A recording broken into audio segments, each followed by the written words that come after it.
കൊച്ചി ടീമിന്റെ ഹോം ഗ്രൗണ്ടായി കലൂർ രാജ്യാന്തര stadium തിരഞ്ഞെടുക്കപ്പെട്ടേക്കും. Stadium പരിശോധിച്ച IPL സിഇഒയും BCCI ടെക്നിക്കൽ കമ്മിറ്റി അംഗങ്ങളും സൗകര്യങ്ങളിൽ സംതൃപ്തി അറിയിച്ചതായി കൊച്ചി ടീമിന്റെ ഉടമകളിലൊരാളായ വിവേക് വേണുഗോപാൽ പറഞ്ഞു. അതേസമയം സംഘം ചില നിർദ്ദേശങ്ങൾ മുന്നോട്ട് വച്ചിട്ടുണ്ടെന്നും ഇവ നിശ്ചിത സമയപരിധിക്കുള്ളിൽ ചെയ്തു തീർക്കാനാവുമെന്നും അദ്ദേഹം പറഞ്ഞു.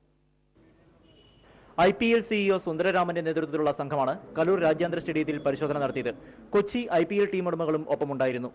സ്റ്റേഡിയത്തിന്റെ സൗകര്യങ്ങളിൽ സംഘം സംതൃപ്തി അറിയിച്ചാണ് മടങ്ങിയതെന്ന് ടീം ഉടമകളിൽ ഒരാളായ വിവേക് വേണുഗോപാൽ പറഞ്ഞു. സ്റ്റേഡിയം സംബന്ധിച്ച ചില നിർദ്ദേശങ്ങളും BCCI സംഘം മുന്നോട്ട് വെച്ചിട്ടുണ്ട്. ഇവ നിശ്ചിത സമയത്ത് തന്നെ ചെയ്തു തീർക്കാനാകുമെന്നും വിവേക് വേണുഗോപാൽ പറഞ്ഞു. വളരെ നല്ല stadium. We all know that maintenance issues are there. Anyway, BCCI has come down. Very early they've come so that they can give their opinion upfront itself.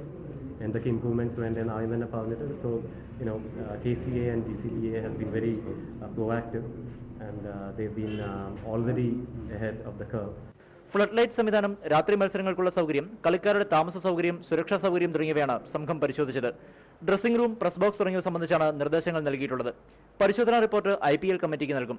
Kochi ടീമിന്റെ പേരും ലോഗോയും ഉടൻ പ്രസിദ്ധീകരിക്കുമെന്ന് വിവേക് വേണുഗോപാൽ പറഞ്ഞു. ടീമിനായി സ്വദേശത്തും വിദേശത്തുമുള്ള പരിശീലകരെ പരിഗണിക്കുന്നുണ്ട്. ടീമിലെ കളിക്കാരുടെ പ്രാഥമിക പട്ടിക തയ്യാറാക്കി വരികയാണെന്നും വിവേക് അറിയിച്ചു.